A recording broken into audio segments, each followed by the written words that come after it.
RTC కార్మికుల సమ్మె నేపథ్యంలో తెలంగాణ ప్రభుత్వం ఆలోచనలో పడింది.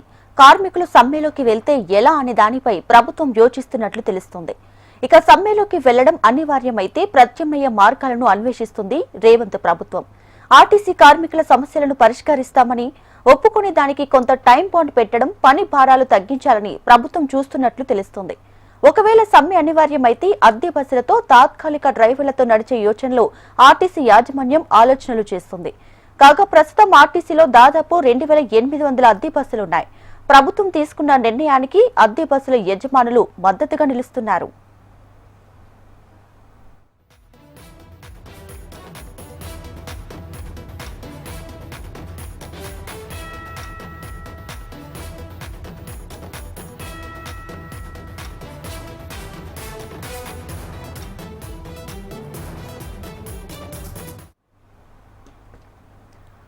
రైట్గా ఆర్టీసీ కార్మికులు సమ్మె నేపథ్యంలో తెలంగాణ ప్రభుత్వం ఆలోచనలు పడింది. అయితే కార్మికులు సమ్మెలోకి వెళ్తే ఎలా అనే దానిపై ప్రభుత్వం ఒక నిర్ణయం తీసుకునే అవకాశం కూడా కనిపిస్తుంది. దీనికి సంబంధించి ఓవరాల్ గా మా ప్రతినిధి ఆర్కే లైవ్ లో మరిన్ని డీటెయిల్స్ అందించడానికి సిద్ధంగా ఉన్నారు. ఆర్కే, దీపిక, ఇప్పుడు 7వ తేదీ నుంచి కూడా ఆర్టీసీ కార్మికులు సమ్మెకు వెళ్లాలని నిర్ణయించుకోవడం జరిగింది. ముందుగా ఆర్టీసీ జేఏసీలోనే 2 యూనియన్లుగా విడిపోవడం జరిగింది. ఒకటి 7 యూనియన్లు కలిపి ఒక జేఏసీగా ఏర్పడితే మిగతా 3 యూనియన్లు కలిపి ఒక జేఏసీగా ఏర్పడడం జరిగింది. అందులో ఈరోజు ఉదయం మంత్రి పొన్నం ప్రభాకర్ని అశ్వత్థామరెడ్డి అండ్ టీం కలవడం జరిగింది. వీళ్ళైతే చాలా స్పష్టంగా చెప్తున్నారు, ప్రభుత్వం కార్మికుల సమస్యలను పరిష్కరించేందుకు సిద్ధంగా ఉంది. కొంత సమయం ఇద్దాము, 7వ తేదీన కావాలంటే సమ్మె నోటీస్ ఇద్దాము. సమ్మె నోటీస్ ఇచ్చిన దగ్గర నుంచి 45 రోజుల సమయం ఉంటుంది కాబట్టి అప్పటికి అన్ని కార్మిక సంఘాలు కూడా, అంటే 45 రోజుల లోపల సమస్య పరిష్కారం కాకపోతే అప్పుడు అన్ని సంఘాలు కలిపి ముందుకు వెళ్ళి సమ్మెలోకి వెళ్దామంటూ కూడా అశ్వత్థామరెడ్డి కొద్దిసేపటి కింద ప్రపోజల్ని అయితే పెట్టడం జరిగింది. మరోవైపు మిగతా కార్మిక సంఘాల జేఏసీ ఏదైతుందో వాళ్ళు మాత్రం ఎట్టి పరిస్థితుల్లోనూ ప్రభుత్వం దిగిరాకపోతే మాత్రం ఖచ్చితంగా సమ్మెలోకి వెళ్తామంటూ కూడా వాళ్ళు చెప్తూ వస్తున్నారు. ఇక ప్రభుత్వం కూడా అలర్ట్ అవ్వడం జరిగింది. ఎందుకంటే 7వ తేదీన ఉదయం 6 గంటల నుంచి కూడా తాము సమ్మెలోకి వెళ్తామని చెప్పిన నేపథ్యంలో ప్రభుత్వం కూడా ఆల్టర్నేటివ్ ప్రయత్నాలను అయితే ప్రారంభించడం జరిగింది. అందులో భాగంగా మరి కాసేపట్లో ముఖ్యమంత్రితో పొన్నం ప్రభాకర్ అయితే భేటీ కాబోతున్నారు. భేటీ అయి ఏవైతే 21 డిమాండ్లు ఉన్నాయో ఆ డిమాండ్లలో ప్రధానంగా 5 డిమాండ్లు ఉన్నాయి. ఈ 5 డిమాండ్లలో కేవలం ఆర్టీసీ కార్మిక సంఘాలకు సంబంధించిన ఎన్నికలు నిర్వహించడం, వాళ్ళని గుర్తింపు, మిగతావన్నీ కూడా, అంటే మిగతా 4 డిమాండ్స్ ఏవైతున్నా ఆ 4 డిమాండ్లు కూడా పూర్తిగా ఆర్థిక శాఖ, అంటే భారం పడే అవకాశం ఉంటుంది కాబట్టి వీటికి సంబంధించిన ఆర్థిక శాఖ నుంచి కూడా పూర్తి స్థాయి నివేదికలు తెప్పించుకోవాలి. ప్రతి నెల ఎంత అదనపు భారం పడబోతుంది ఏంటి అనే వివరాలు అన్నీ కూడా తెప్పించుకోవాల్సి ఉంటుంది కాబట్టి దానికి సంబంధించి కొంత సమయం అయితే కోరే అవకాశాలు కనిపిస్తున్నాయి. మరోవైపు కార్మిక సంఘాలు మాత్రం దీనిపైన ససేమిరా అంటున్నాయి కాబట్టి ప్రత్యామ్నాయ మార్గాలను అయితే అన్వేషిస్తున్నారు. ప్రధానంగా 2019లో 55 రోజుల సమ్మె జరిగిన నేపథ్యంలో అప్పుడు కొన్ని బస్సులు రోడ్డు మీదకి రావడం జరిగింది. ఆ బస్సులు నడిపించిన విధానంలో అప్పుడు కొంతమంది కాంట్రాక్ట్ బేస్లో ఎంప్లాయీస్ని తీసుకోవడం జరిగింది. ముఖ్యంగా డ్రైవర్లను తీసుకున్నారు, కండక్టర్లను తీసుకోవడం జరిగింది.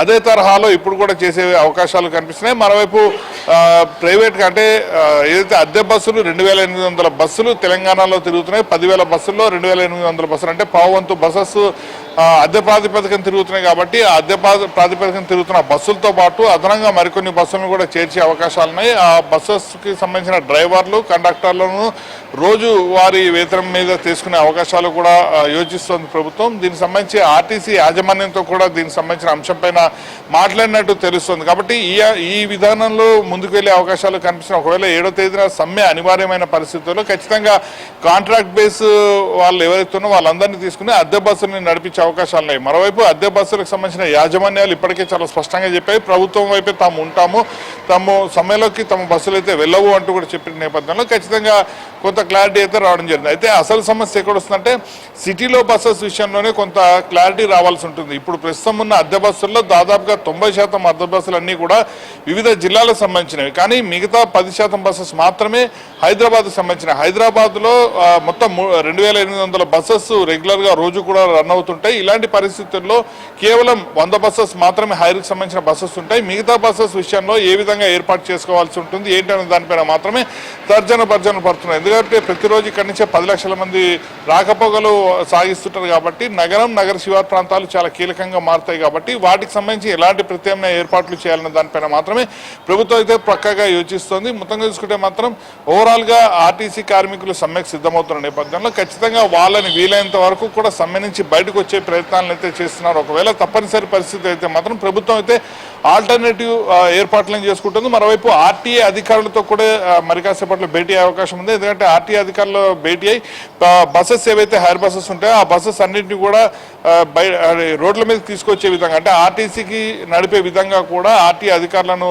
ఒప్పించి, ఆర్టీఏ అధికారులు ఎవరైతే బస్సెస్ సంబంధించిన యజమానులు ఉంటారో వాళ్ళని ఒప్పించే విధంగా కూడా మాట్లాడే ప్రయత్నాలను అయితే చేస్తున్నారు.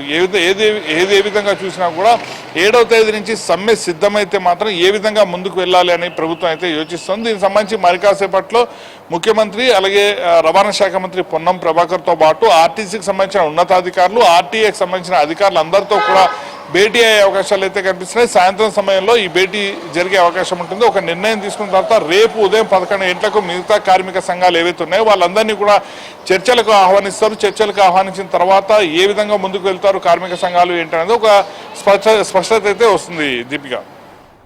Right RK, thank you.